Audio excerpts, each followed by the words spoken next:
Le réveil en douce.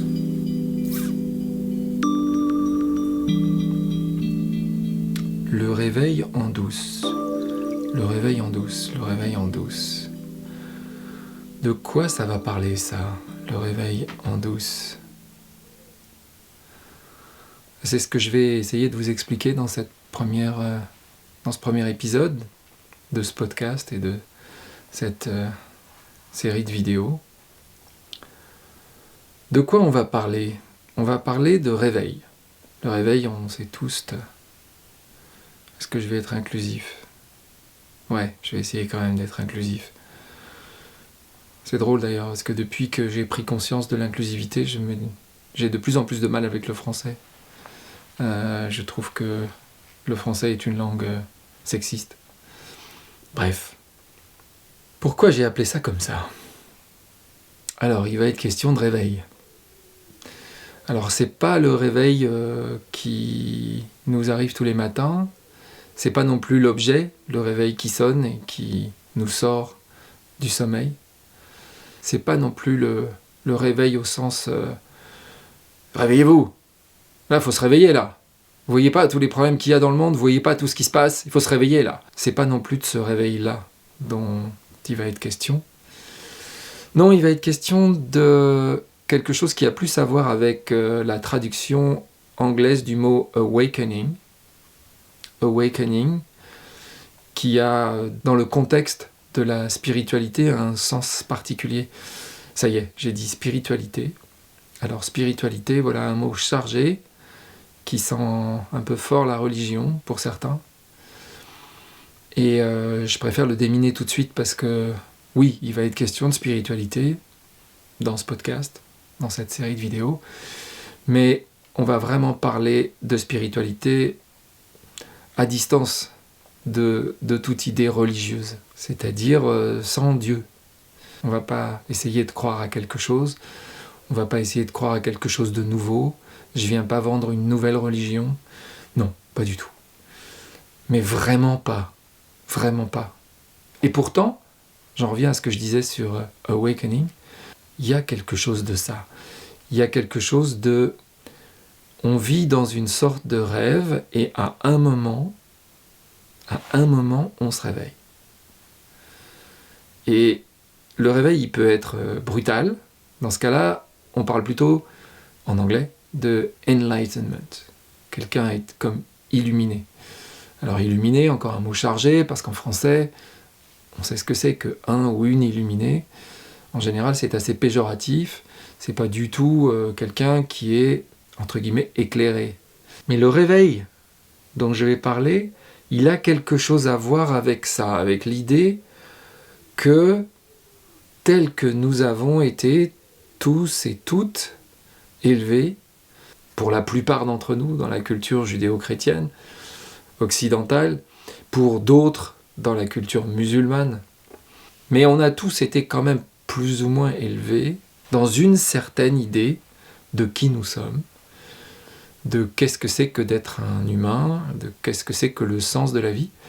Et cette série va s'attacher à ces questions-là, mais sans référence directe à aucune religion en particulier.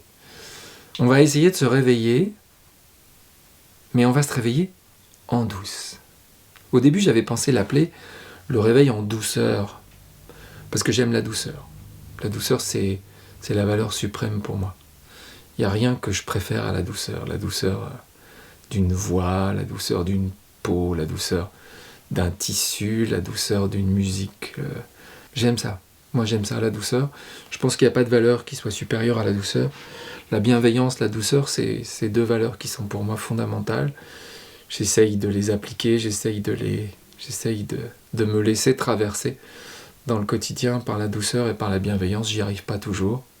Je suis un humain, comme vous tous. Et parfois j'ai mes humeurs et j'ai mes sautes d'humeur et j'oublie la douceur. Donc oui, j'avais pensé appeler cette série Le réveil en douceur, mais il s'avère qu'il y a déjà un podcast qui s'appelle comme ça, de la radio-télévision suisse, Du coup, je me suis dit, le réveil en douce, c'est pas mal ça. C'est pas mal, c'est plus intéressant en fait que le réveil en douceur, parce que le réveil en douceur, c'est presque trop évident. Le réveil en douce, vous savez ce que c'est que de faire les choses en douce, quoi. Faire les choses en douce, bon, c'est pas toujours bien vu de faire les choses en douce, c'est faire les choses de manière un peu cachée. Mais quand il s'agit de soi-même, puisque dans cette série, on va surtout parler de nous en tant qu'individu, en tant qu'expérience subjective de la vie, ben faire les choses en douce pour nous-mêmes, c'est peut-être vachement bien, surtout dans la culture dans laquelle on baigne, qui est une culture de l'ironie, qui est une culture du jugement, y compris du jugement sur soi, et où on a intérêt parfois à faire les choses en douce, si on veut que ce soit efficace, que ça marche. Parce que si on les fait de manière trop frontale, on va être confronté à son propre jugement et au jugement des autres. Alors on va essayer, dans cette série, on va essayer de se réveiller en douce. Je ne vais pas en dévoiler plus, juste vous dire 2 mots sur ce qui m'a poussé à me lancer dans cette aventure-là, complètement nouvelle pour moi. J'ai pas l'habitude d'être devant la caméra, en général je suis derrière, puisque je suis cinéaste, que je fais des films et depuis des années.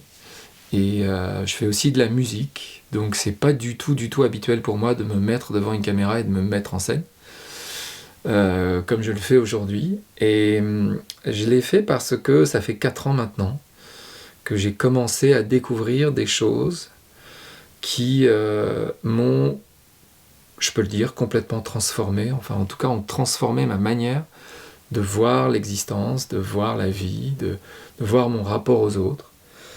La chose la plus incroyable et la plus spectaculaire que ça a provoqué, c'est la disparition quasiment complète de quelque chose qui était mon identité, la timidité. J'étais quelqu'un de timide, j'étais quelqu'un qui ne supportait pas l'idée d'adresser la parole à quelqu'un si la personne à qui j'adressais la parole ne savait pas qui j'étais. Ça m'a jamais posé de problème de parler en public, parce que quand je parle en public, quand par exemple je présente un film que j'ai fait, je sais que tous les gens qui sont dans le public savent qui je suis. Donc la glace est déjà brisée. Par contre, si je dois demander mon chemin dans la rue, en tout cas c'était le cas pendant des années, j'ai des palpitations, j'ai un nœud au niveau du sternum, et souvent je préfère ne pas le faire, ou alors je le fais faire par quelqu'un d'autre, quelqu'un qui est avec moi, parce que c'est pas possible, parce que c'est trop dur, parce que c'est trop difficile, parce que ça me met en vulnérabilité, que je ne me sens pas capable de le faire. J'ai beaucoup travaillé sur cette question-là, j'ai travaillé d'un point de vue psychologique et ça n'a rien fait. Ça n'a rien changé. Ce qui a changé les choses, et ça l'a fait graduellement, ça n'a pas été une révélation, ce qui a changé, c'est quand j'ai compris que je n'étais pas la personne que je croyais être quand j'allais au-devant des gens pour leur poser une question. Pour moi, ça a été une révélation complète. Et le réveil en douce va parler de ça. Il s'agit vraiment de conversation. Même si c'est moi qui parle tout seul devant la caméra, chaque vidéo est une invitation à parler avec vous, à évoquer avec vous les sujets que j'évoque, à écouter vos questions et à essayer d'y répondre avec ce que j'appelle mon nouvel éclairage.